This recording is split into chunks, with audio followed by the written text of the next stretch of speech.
我你一股头颠倒一用之前部十招送3000哎呀的，对抗前部花式的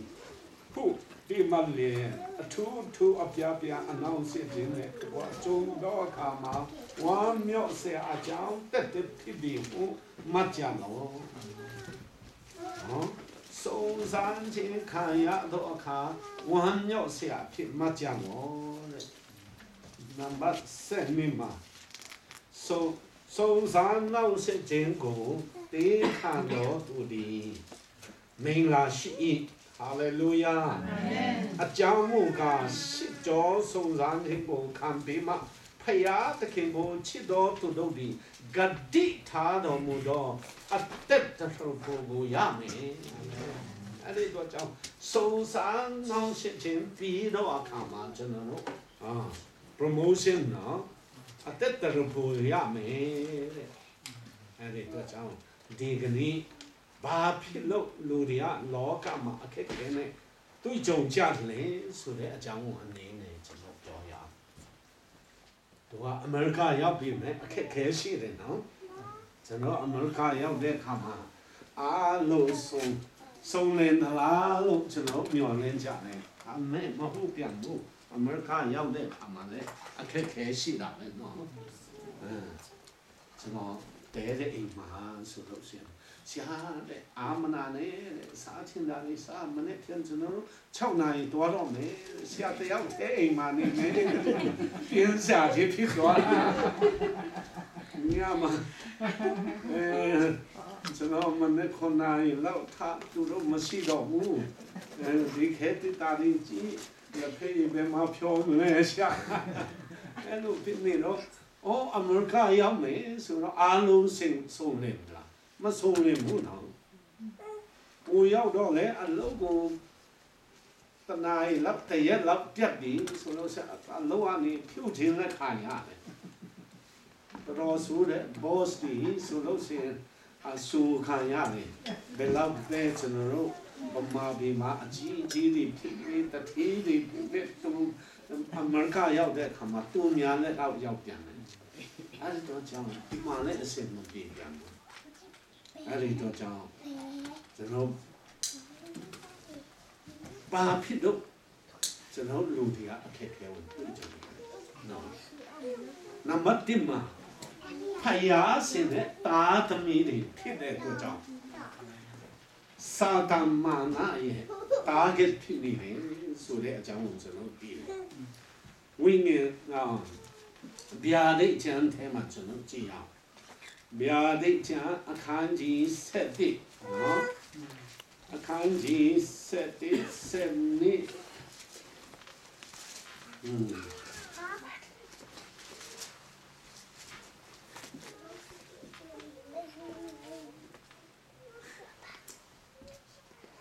ကျွန်တော်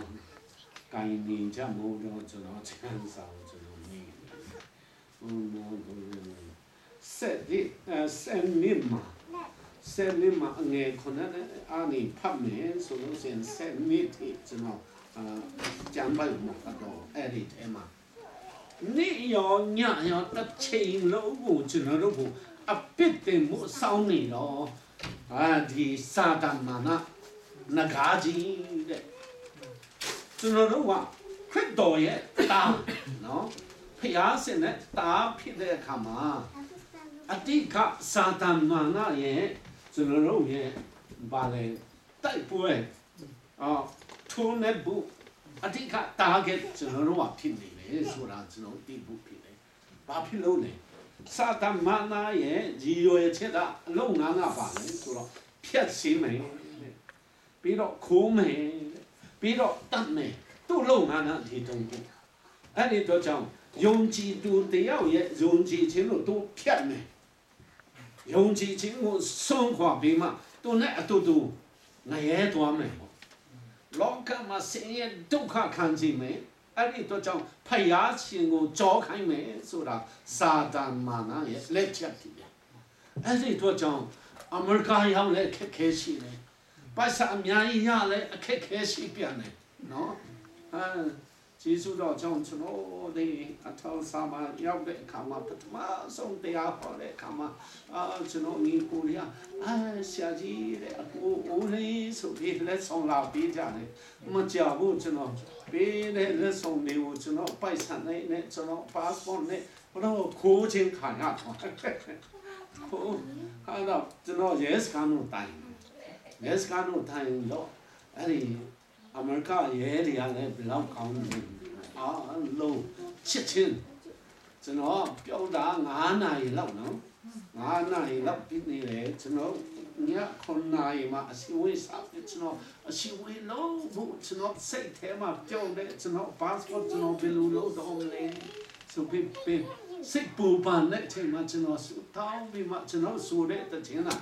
အခက်ခဲရှိတဲ့အချိန်မှာပင်နေခရစ်တော်နိုင်ငင်သက်စွာနေပါဆိုတဲ့တခြင်းလေးကိုဆိုတဲ့အချိန်မှာကျွန်တော်ဖုန်းကမိတော့ကျွန်တော်ချက်ချင်းဖုန်းခိုင်းတဲ့အခါမှာကိုစနန်ဟုတ်တယ်လားတဲ့ yes I'm speaking အဲ့လိုကျွန်တော်ပြောတော့တော့ကျွန်တော်ခေါ်တယ်ခေါ်တော့ဘေးနာမှာခဏလာဘုံဒီလမ်းတောင်းမှလာပေါ့လာပါဆိုပြီးရှာခမလို့ခေါ်ပြီးမှကျွန်တော်ညောင်းတာတော့အဲ့ဒီမှာရဲကြီးကကျွန်တော်ဆောင်းနေတယ်အဲ့ဒါခင်ဗျာအိတ်မဟုတ်လားဟုတ်တယ်အထဲမှာရှိတဲ့ပိုက်ဆံနေပါဒီကြည့်ပါဦးနဲ့ပိုက်ဆံနေတော့မရှိတော့ဘူးဒါပေမဲ့ကျွန်တော် passport တွေလို့အစုံရတော့ကျွန်တော်ဝမ်းတာလိုက်တာ hallelujah ကျွန်တော်ဆိုလို့လားပါလေဆိုတော့ကျွန်တော်တို့ဖျားရှင်ကဝမ်းမြောက်ခြင်းလို့ကျွန်တော်ရပြီနဲ့တစ်ချိန်လုံးစာတမနာခိုးဖို့ကျွန်တော်အဆောင်ကြည့်ကျွန်တော် Springfield ကနေရောက်ရင်ကျွန်တော်ပစ္စည်းတွေကိုချပြီးမှအဲဒီနားမှာထားပြီးမှကျွန်တော်ပစ္စည်းကကောင်းလင်းစီကကွဲသွားတော့အိတ်ထဲမှာပြီးတဲ့ဥစ္စာကိုကျွန်တော်အမိုက်ပုံမှာထည့်ဖို့တွားတဲ့အချိန်မှာအဲဒီလူကြီးကအလစ်တော့ပြီးမှထွက်သွားတာကျွန်တော်လည်းတတိမရတော့အိမ်ထဲရောက်တဲ့အခါမှာကျွန်တော်ဖုန်းဆက်ချင်တော့ကျွန်တော်ဖုန်းကအဲ့ဒီထဲမှာရှိတော့ရှာလိုက်တော့မရှိဘူး10 မိနစ်လောက်ပဲရှိတယ်အိမ်လည်းမရှိတော့ကျွန်တော်ဆိုလို့လားစာတမန်နဲ့တစ်ချိန်လုံးခိုးမယ်ကျွန်တော်ဝမ်းမြောက်ခြင်းကိုတော့ခိုးမယ်ကျွန်တော်ပျော်ရွှင်ခြင်းကိုခိုးမယ်ကျွန်တော်ဇနီးမောင်နှံနဲ့ကြားထဲမှာချစ်ချင်းမေတ္တာကိုခိုးချင်တာအဲ့လိုကြောင့်မလူအပ်ဘဲနဲ့ဇနီးမောင်နှံနဲ့စကားများတဲ့အခါမှာဇနီးမောင်နှံအပြစ်လည်းမဟုတ်ဘူးခင်ဗျုန်းနဲ့အပြစ်လည်းမဟုတ်ဘူးတခါလေစာတမန်ရဲ့နောက်ဆက်ခြင်းအတင်းတော်ကြီးလာပြီဆိုလို့ရှိရင်လားအမှုတော်ဆောင်နေအချင်းတယောက်နဲ့တယောက်ပြောအဲ့လိုဖြစ်လာတဲ့ဥစ္စာတွေကစာတမန်ရဲ့လက်ချင်းဖြစ်တယ်ဘာဖြစ်လို့လဲသူတာသမီးတွေဖြစ်တဲ့တော့ကြောင့်ဒီတာသမီးတွေကိုသူလိမ်ညာပြီးမှသူနဲ့အတူငရဲပြီးဟိုသွားဖို့သူလုပ်တာဖြစ်တယ်အဲ့ဒီတော့ကြောင့်တာသမီးဘယ်လိုနဲ့ကျွန်တော်တို့ဖျားစင်နဲ့တာသမီးနာခရိယန်အတင်းတော်မှာကိုနာမီပေးလို့အတင်းတော်ကျွန်တော်တို့ခရစ်တော်လက်ခံတာမို့ကျွန်တော်ငယ်တုန်းကကျွန်တော်ဗက်တိစနေကြီးဖြစ်နေကျွန်တော်အဖေအတင်းလူကြီးဇေဘွားရေးသမားလည်းဖြစ်နေတော့လူပေးတဲ့အမှာထိတ်ဆုံးဆိုတော့ကျွန်တော်တို့မိသားစုအတင်းတော်မှာချီးမြှောက်ကြတယ်ပေါ့အဲ့ဒီထဲမှာကျွန်တော်ပါဝင်လာစမ်းနေကုန်းမှာကြီးပြင်းလာတယ်လူငယ်ဖြစ်နေတဲ့အမှာတချင်းဆိုလာတယ်တချင်းဝါဒနာပါဒါပေမဲ့ခရစ်တော်ကိုကျွန်တော်မသိခဲ့ဘူးပါဝင်ပြီမဲ့ကျွန်တော်မသိခဲ့ဘူးဆယ်နှစ်လောက်ကိုကျွန်တော်လာလွယ်ပြီးမှလာလွယ်တဲ့အချိန်မှာမျိုးရှောင်းလုပ်ပြီးမှနောက်ဆုံးမှကျွန်တော်ခရစ်တော်ကိုလက်ခံလေဆိုတဲ့အချိန်မှာယောမဩဝါဒစာခန်းကြီး8အငယ်30မှာနော်တင်တော့အထက်၌ခရစ်တော်ရှိလို့ရှိရင်ဟာလေလုယာအာမင်ကျွန်တော်တို့အထက်မှာခရစ်တော်ရှိနေဟာကျွန်တော်တို့ခရစ်ငယ်တုန်းကခရစ်ယာအင်းအောင်ဆုံးမှာကြည်ပြင်းနေအတင်းတော်မှာကြည်ပြင်းနေကျွန်တော်အထက်မှာခရစ်တော်မရှိဘူးဆိုတာကျွန်တော်သိလာတင်တော့အထက်၌ခရစ်တော်ရှိလို့ရှိရင် အပြစ်ကြောင့်ကိုယ်ကာယဒီအသေးဖြစ်မယ်ဒါပေမဲ့ခရစ်တော်ရှိမယ်ဆိုလို့ရှိရင်ဝိညာဉ်မူကဖြောင့်မတ်ခြင်းတို့ရောက်မယ်ဟာလေလုယာအဲ့ဒီဂျမ်းပိုင်အဖြစ်ကျွန်တော်အတ္တလုံးဝပြန်သွားနော်ကျွန်တော်နိနဲ့ညလို့ကျွန်တော်ပြောင်းသွားတယ်ကောင်းကင်နဲ့မြေကြီးလို့ကွာဟတယ်လို့ပဲကျွန်တော်ခံစားသွားတယ်အဲ့ဒီတော့ကြောင့်ခရစ်တော်ကိုကျွန်တော်ရတယ်ဆိုတာပဲမှသိမလဲဆိုတော့တင်တို့ဒီခရစ်တော်ကိုယုံကြည်တော့တင်တို့ဒီကောင်းကင်နိုင်ငံကိုရောက်မယ်ဆိုတာသိတဲ့အကြောင်းသိရှိခြင်းကဤစာများကိုငါရေးသည်ရှင်ယောဟန်ဩဝါဒစာပထမဆောင်ခန်းကြီး9အငယ်73မှာရေးထားတယ်အဲ့ဒီတော့ကြောင့်ကျွန်တော်ခရစ်တော်ကိုရသလားကျွန်တော်အထင်မှာခရစ်တော်ရှိသလားခရစ်တော်ကကျွန်တော်အထင်မှာတက်ရှိမလားဆိုတာသိရမယ်ယောမဩဝါဒစာခန်းကြီး10အငယ်16ထဲမှာပြောလာတယ်နော်ဒီမှာကျွန်တော်တို့ဝိညာဉ်ရှိတယ်တန်ရှင်တော်ဝိညာဉ်တော်ကခရစ်တော်ကိုရတဲ့အခါမှာကျွန်တော်တို့စိတ်နှလုံးထဲမှာကျွန်တော်တို့ဝိညာဉ်ထဲမှာတက်တည်ခံမယ်ဟာလေလုယာအဲ့ဒါနော်ကျွန်တော်တို့ဝိညာဉ်ရှိတယ်တန်ရှင်တော်ဝိညာဉ်တော်ကကျွန်တော်တို့စိတ်ဝိညာဉ်ထဲမှာတက်တည်ခံတာပဲ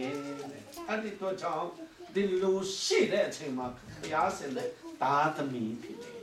အဲ့ဒီတော့ကြောင့်ဘုရားရှင်နဲ့ဒါသမီးတွေကိုစာတန်မာနာရဲ့ဘာကဲဘာကောင်းနေဖြစ်နေဆိုတာကျွန်တော်သိဖို့ဖြစ်နေအဲ့ဒီတော့ကြောင့်ဖြစ်ကလေးစားနေလို့မရ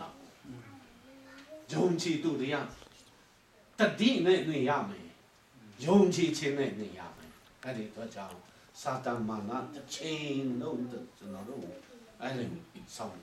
ဒါပေမဲ့ခရစ်တော်ကတော့ကျွန်တော်တို့ဆောင်ကျွန်တော်တို့နဲ့အတူတူရှိတယ်ဆိုတာကျွန်တော်သိခရစ်တော်နဲ့လမ်းလွှဲပြီးဆိုတော့ကျွန်တော်ဖန်လိုက်ပြီအဲဒီတော့ကြောင့်ခရစ်တော်ရဲ့တာသမီးတွေဖြစ်တဲ့အတွက်ကြောင့်စာတန်မာနရဲ့တာကောင်ဖြစ်တယ်ဆိုတာကျွန်တော်သိဖို့နံပါတ်1မှာနံပါတ်2မှာပါရှိလေဆိုတော့ကျွန်တော်တို့အရေးချင်းကိုသိခြင်းနဲ့ဖျားစင်တာတခါလေကိုမိမ့်မကိုအရေးချင်းတခါလေကျွန်တော်သိချင်းရင်းစားဖြစ်တဲ့အချိန်မှာကိုရင်းစားတကယ်ချစ်သလားဆိုတာတခါလေကျွန်တော်သိချင်းပဲသူအိမ်နဲ့ကျွန်တော်ချင်းပြနေမှာဆိုလို့ရှိရင်ဒီမကင်းယူသွားလေကြတယ်ပေါ့နော်ဒါပေမဲ့တကယ်ချစ်သလားဆိုတာကျွန်တော်သိဖို့အရန်ခဲ့တယ်အမျိုးမျိုးနဲ့ကျွန်တော်စုံစားရတယ်နော်အမျိုးသမီးတွေကလည်းဒီလိုပဲဇနီးမောင်နှံဖြစ်ပြီးတဲ့အခါမှာလည်းတခါလေငါမိမပေါ်မှာတကယ်တစ္ဆာရှိလားဆိုတာကျွန်တော်သိချင်တယ်ပြီးတော့အတင်းတော့ကြီးကြီးဖြစ်လာတဲ့အခါမှာကျွန်တော်တို့ရှာတွေကကျွန်တော်တို့တကယ်ချစ်သလားနော်ပြီးတော့အတင်းတို့တင်းနာတွေကကျွန်တော်တို့ချစ်သလားကျွန်တော်ဒီရောက်တဲ့အချိန်မှာခါလေးအင်းမျိုးပြန်ပို့လိုက်အတင်းတော်လေးပြန်ကြောင်းကြတဲ့အခါမှာအတင်းတော်မှာဆရာအတွက်ဆူတောင်းပေးကြတယ်တဲ့အမျိုးသမီးဖွဲ့အစာဆောင်ပေးကြတယ်ဆိုတာကျွန်တော်ကြားတဲ့အခါမှာကျွန်တော်မှာ confidence ရှိပါကြောင်းသူတို့ကကျွန်တော်ချစ်တယ်ကျွန်တော်လည်းသူတို့ချစ်တယ်ဆိုတာအဲ့ဒီတော့ကြောင့်ဖယားရှင်နာလေညရန်ကျွန်တော်သိချင်ကျွန်တော်အရေးချင်းလို့ပြချင်တယ်ဘယ်မှာတွေ့နိုင်လဲဆိုတော့အဲ့ဒီယောဘဝတ္ထုထဲမှာတနည်းတော့လေအဲ့ဒီဖယားရှင်နဲ့သူ့အဖွေသားတွေကောင်းကင်တမန်တွေတန်ရှင်တော်လူများနေတဲ့နေရာမှာစာတမန်နာကြီးရောက်လာတယ်စာတန်ရောက်လာတဲ့အခါမှာစာတန်ကဘာပြောလဲဆိုဖယားရှင်ကဘာပြောလဲစာတန်မင်းဒီဥပါဖြစ်လို့ရောက်လာတယ်ဒီကဘာကြီးကိုအနံလဲပြီးမှဒီကိုရောက်လာတာပါဆိုပြောတဲ့အခါမှာဘုရားရှင်ကဘာပြောလဲဆိုတော့ဒီလိုဆိုရင်မင်းဒီကဘာကြီးကိုအနံသွားကြည့်တယ်ဆိုတော့ငါရဲ့当心头摇把我对的啦，这啥西头摇把我对的啦，是别表的啊，哎，你撒旦那把表的啊，陪下先，今天听到讲起别的我少，今天不嘛这啥西啦我，然后不嘞陪下先啦，都个受伤来吧，都啊，讲起明啦看啥呀路，然後切淡好不？都啊切太路切淡吧，所以啲路線送啥名？啲咧係都必須要沙利打特別啊路送斷，沙旦嘛啊變波啦，特別路撇咧啊都嘛都กู看到啲路線咯，都啊多嘛嘛，กู看到啲每年我們地線咧。都話得個嘛八卦事，我哋琴日得個路，安那成咧包嘅，安那成包啲嘛，啊姐姐就看啥呀？你看嘛，都沒嘛到嘛發表，有吧？嗰個咧譬如先我正寫片嘛，地嚟爸爸，地樓都拍睇下，特別咩？有吧？嘛講咧明嘛表咧是講路嘛表吧咧。no 不生呢當皮下會慢慢，皮下是慢慢打。啊你多少，啊你搖把啲老些嘢都看下邊嘅，腦數嘛都變到變脫啦嘅，那啥都講起嚟啦咧變啦咧，哈利路亞，အဲ့ဒါဘာကြောင့်皮下先啊，啊以前都地前嘅，搖把嘢啊以前。ကျွန်တော်တို့ရဲ့အရေးချင်းကိုသိချင်တယ်။တကယ်ငါ့ကိုချစ်တယ်။ငါ့ကိုပေးကမ်းချင်တယ်။ဟာစီမတစ္ဆာစီ။အခုအတင်းတော်စာလေးပဲရှိလေ။လူနဲ့လို့ရှင်ပြင်းစရာဆိုပြီးထွက်သွားကြတယ်ပါဘော။နော်။တစ္ဆာစီကြမှာဆိုတာဘုရားရှင်ကကျွန်တော်တို့စိန်ခေါ်တာဖြစ်တယ်။အဲဒီတော့ကြောင့်နံပါတ်1က to test our quality နော်။ကျွန်တော်တို့ရဲ့အရေးချင်းတို့ကစုံစမ်းခြင်းနဲ့နံပါတ်3မှာဘာကိုကျွန်တော်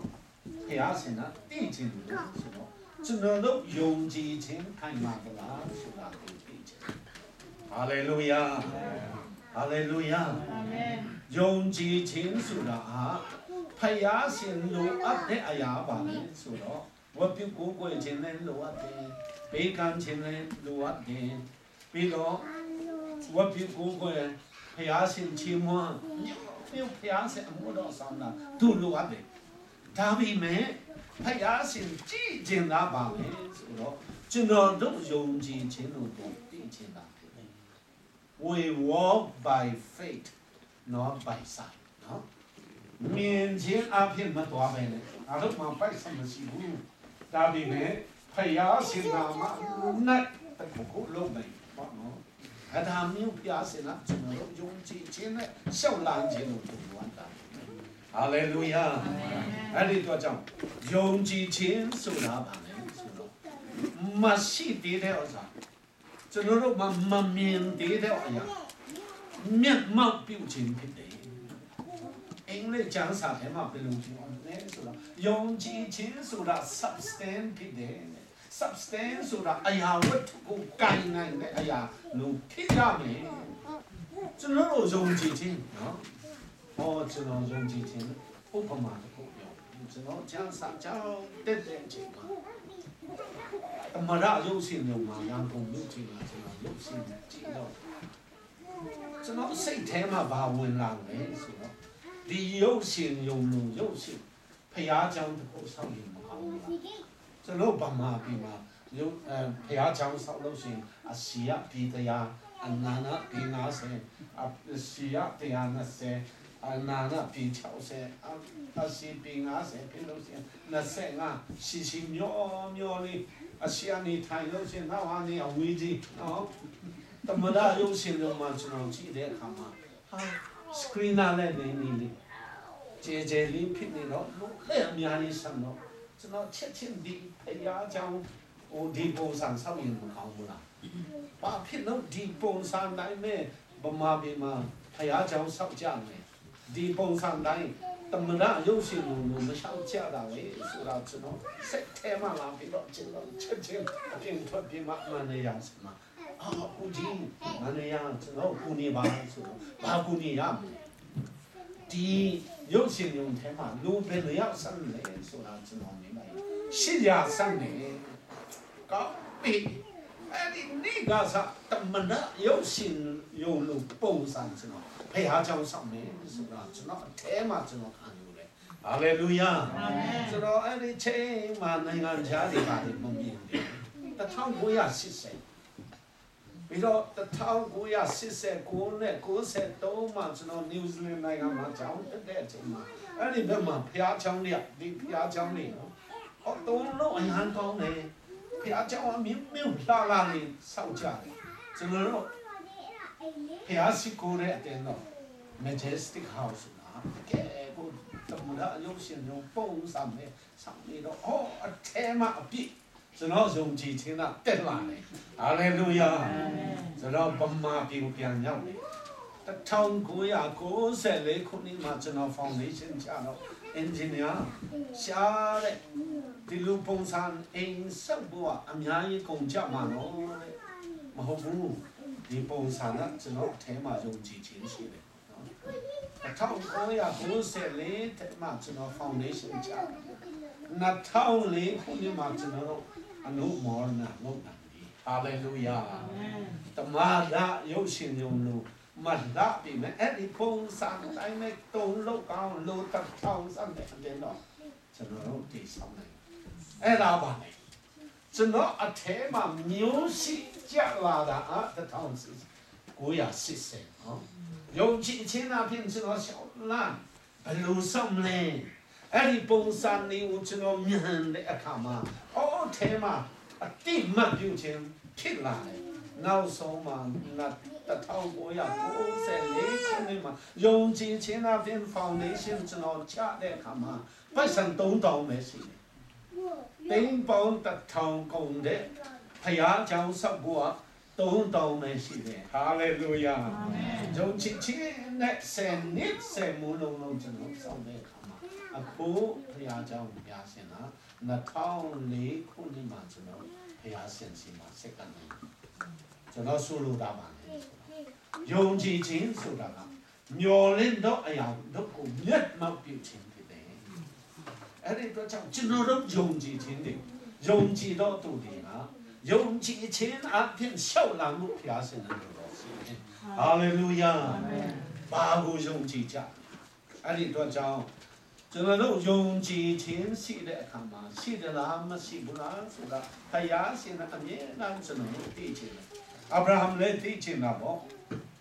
ယောမဩဝါဒစာခန်းကြီး49တန်းနေကပ်နေဆိုလို့ချင်းဘယ်လိုလာလဲဆိုတော့အာဗြဟံစီမှာဖယားရှင်ကဂတိပေးလိုက်မင်းမာတဲ့အာဗြဟံမာတဲ့လူမျိုးတကာတို့ရဲ့ဖခင်လို့ခေါ်ခြင်းခံရတဲ့နာမည်အာဗြဟံဘေမှာအဲ့ဒါကိုသူကဂတိထားတဲ့ဥစ္စာကိုအာဗြဟံဘာပြောတယ်လဲဆိုတော့အဲ့ဒီကျမ်းပိုက်ထဲမှာမဖြစ်သေးတော့အရာတို့ကိုဖြစ်ပြီးတာလို့သူကခံယူတယ်ဟာလေလုယာအာမင်အချင်းရမပြေတော့ဘူးသူအမျိုးသမီးနဲ့90လောက်ရှိပြီသူကတရားရှိပြီခလေးရနိုင်မဲ့အချင်းနေမရှိတော့ပြီမဲ့သူကဂတိပြီးတော့ဖယားစင်တစ္ဆာရှိတယ်လုံနိုင်တယ်ဆိုတာသူယုံကြည်တယ်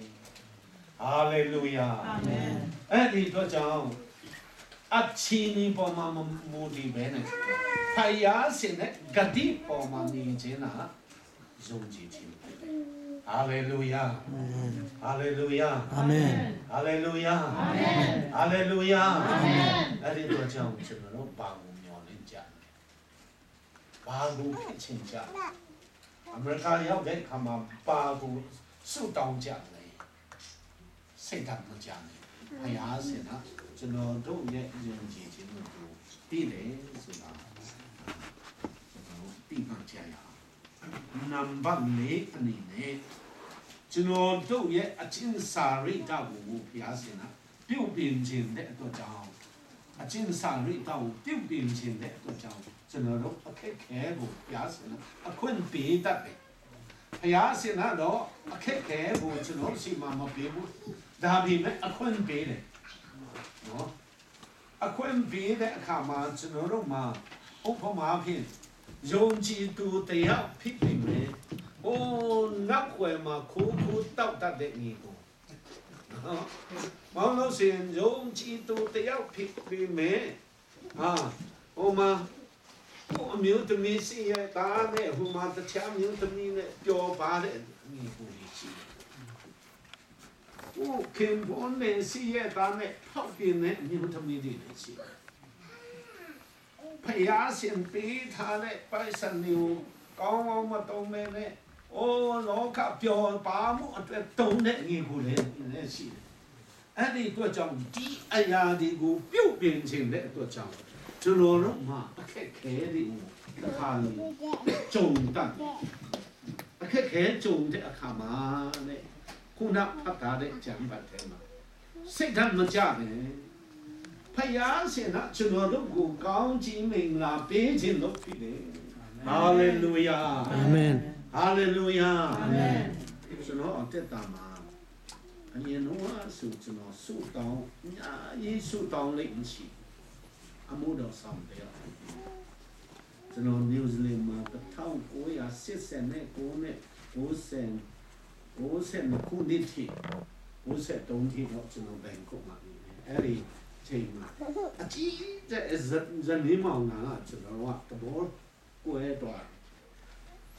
ပြုတ်ပြီးလုံးမရတော့စကားပြောလို့မရတော့သူလှုပ်ချင်တာတမျိုးကျွန်တော်လှုပ်ချင်တာတမျိုးဖြစ်နေတော့တစ်ချိန်လှုပ်စကားများနေတရားဟိုလှုပ်ပြီးဆိုတရားလှုပ်တစ်ချိန်လှုပ်စအငိဆုံးကျွန်တော်ငီကိုတရားပါပြောနေဆိုတော့ဒုတိယကဘာစစ်တရားကဘာလုံးဝခံစားတဲ့ဥစ္စာဖြစ်တယ်တဲ့ဇနီးမောင်နှံညာဖြစ်တာတော့လူတွေကမခံစားဘူးကျွန်တော်တို့တရားဥထဲခံစားတယ်ဆိုတော့အယံခက်ခဲတယ်အဲ့လိုပြောတာတိတ်မှန်တယ်ဇနီးနဲ့ကျွန်တော်တပေါ်ထားမတိုက်ဆိုင်တော့ဘူးဆိုလို့ရှိရင်လူတိုင်းရှိမှလည်းပြောလို့မကောင်းတော့အမေအတူတူစားလဲကောင်းအောင်မဟုတ်ဘူးအတူတူအိတ်လည်းမပြောတော့ဘူးနော်အဲ့ဒီပြဿနာကျွန်တော်ကိုလာလုံးခံစားရတယ်ခါမှကျွန်တော်ဇနီးတွေဟာနယူးဇီလန်ကတော့အမဖိလစ်ပင်မှာကျန်းစာကြောင်းတယ်တော့အမအစီမံတွားမယ်ကျန်းစာကြောင်းတစ်ခုတွားမယ်ဆိုပြီးလက်မှတ်ခိုးဝယ်တာကျွန်တော်သိတယ်သူ့လက်ထဲမှာလက်မှတ်ကြည့်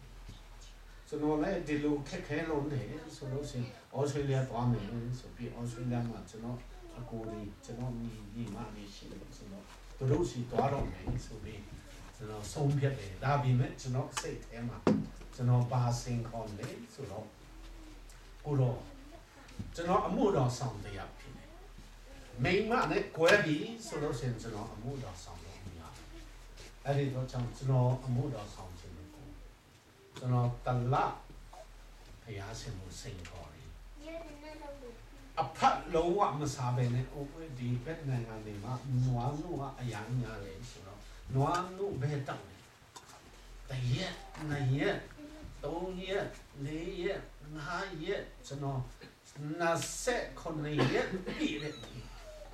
29ရက်လုံးစနေနေ့ဆိုကျွန်တော်တို့ကျောင်းဝင်ထဲမှာတော်ထဲမှာတစ်ပင်မဆုတောင်းတော့ဖယားရှင်အတူတူနေပြီးမှအရန်ပြောတယ်မျက်ရည်ချတယ်အခြားသောဘာသာစကားနဲ့ပြောနေတဲ့ချိန်မှာတစ်ခါလေအဲ့ဒီငက်ကလေးတွေတော့ကျွန်တော်ခေါင်းပေါ်မှာနားလိုက်ကျွန်တော်ဘေးနားလေးအဲ့လိုကြည့်လိုက်တဲ့ငက်ဒီနဲ့ကျွန်တော်အဲ့လိုနေတဲ့ချိန်ရှိကျွန်တော်နောက်ဆုံးမှာ29ရက်နေ့မှာကျွန်တော်ဒီတာလေးနဲ့ကျွန်တော်တချင်းဆိုပြီးမှအဲ့ဒီ hospital